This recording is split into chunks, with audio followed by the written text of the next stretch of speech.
اسلام میں کوئی شب برات نہیں ہے. شب برات اصل میں براعت ہے. برات کا مطلب نجات.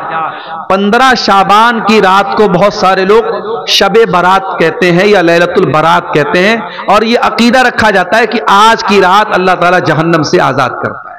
مگر 15 شعبان کی رات کے بارے میں کوئی بھی صحیح حدیث موجود نہیں ہے, نہ نبی سے کوئی خاص عمل موجود ہے. اس لیے 15 شعبان کو آپ کوئی الگ سے عبادت نہیں کریں گے, نہ اس دن الگ سے کوئی روزہ رکھیں گے. ہاں, شعبان کے مہینے میں آپ کثرت سے روزہ رکھ سکتے ہیں. اللہ کے پیارے نبی اکثر شعبان میں روزہ رکھتے تھے, بلکہ جن عورتوں کے روزے چھوٹے ہوئے ہیں, جو عورتوں کے نیچرل روزے چھوٹے رہتے ہیں, ان کو بھی چاہیے کہ شعبان میں وہ جلدی سے پورا کر لیں, تاکہ اگلے رمضان میں پھر پرانا روزہ باقی نہ رہے. جو بھی پچھلے سال کا روزہ باقی ہے شعبان میں عورتیں پورا کر لیں تو بہتر ہے, کیونکہ اللہ کے نبی صلی اللہ علیہ وسلم اکثر شعبان میں روزہ رکھتے تھے, اور اما عائشہ بھی اسی مہینے میں روزہ رکھتی تھی تاکہ ان کے روزے کی قضا پوری ہو جائے. تو بہرحال شب برات کی کوئی اصلیت نہیں ہے, اس کے تعلق سے کوئی بھی صحیح حدیث موجود. اسلام کیا ہے ہمیں اس کا احساس نہیں ہے.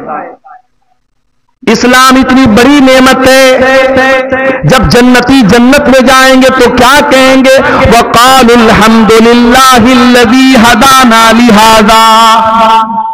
جنتی جنت میں جانے کے بعد کہیں گے اللہ تیرا کرم ہے, تیرا شکر ہے, تو نے توحید کی ہدایت کی نعمت سے ہم کو نوازا. وَمَا كُنَّا لِنَهْتَدِيَ لَوْلَا أَنْ هَدَانَا اللَّهُ. اے اللہ اگر تو ہم کو ہدایت نہ دیتا تو ہم ہدایت پانے والے نہ ہوتے. بھائی عبد الغفار صاحب کو کیا پتا تھا کہ میں مسلمان کے گھر میں پیدا ہو جاؤں؟ یہ تو اللہ تعالیٰ نے میری قسمت سنواری کہ میں مسلمان کے گھر میں پیدا ہوں. کسی مشرک کے گھر پیدا ہوتا تو کسی گائے کو دیکھ کر کہ میں بھی ہاتھ جوڑ رہا ہوتا, کسی گائے کا پیشاب میں بھی پی رہا ہوتا. تو اللہ اگر ہمیں ہدایت نہ دیتا تو ہم ہدایت نہیں پا سکتے تھے میرے پیارے سے. اور اللہ جب چاہے جس کو چاہے ہدایت دے سکتا ہے. ہمارے اتر پردیش میں ایک شہر اعظم گڑھ میں ایک نوجوان لڑکا جس کا نام باقے رام تھا, غیر مسلم گھرانے سے اس کا تعلق تھا. اس لڑکے کے من کے اندر جگیاسا پیدا ہوئی, خواہش پیدا ہوئی, اسلام کا مطالعہ کرنے کی. پڑھا لکھا نوجوان تھا, اس نے اسلام کا مطالعہ کیا, اسلام کی اسٹڈی کی, قرآن کو پڑھا, نبی کی سیرت کو پڑھا, نبی کی زندگی کو پڑھا. ایک مولوی صاحب سے ملا, مولوی صاحب میں اسلام کو سویکار کرنا چاہتا ہوں, کیا کرنا پڑے گا؟ مولوی صاحب نے کہا جاؤ غسل کر کے آؤ. غسل کر کے آیا, پاک صاف ہو کر کے آیا. مولوی صاحب نے کہا چلو کلمہ پڑھو. اشہد اللہ الہ الا اللہ, میں گواہی دیتا ہوں اللہ کے سوا کوئی عبادت کے لائق نہیں ہے. واشہد ان محمدًا عبدہ ورسولہ, اور میں گواہی دیتا ہوں کہ محمد صلی اللہ علیہ وسلم اللہ کے بندے ہیں, اللہ کے رسول ہیں. وہ لڑکا مسلمان ہو گیا. مولوی صاحب نے کہا آپ کیا چاہتے ہو؟ کہا مولوی صاحب میں نے اسلام قبول تو کر لیا, مگر میں چاہتا ہوں میں اسلام کی اور اسٹڈی کروں اور مطالعہ کروں.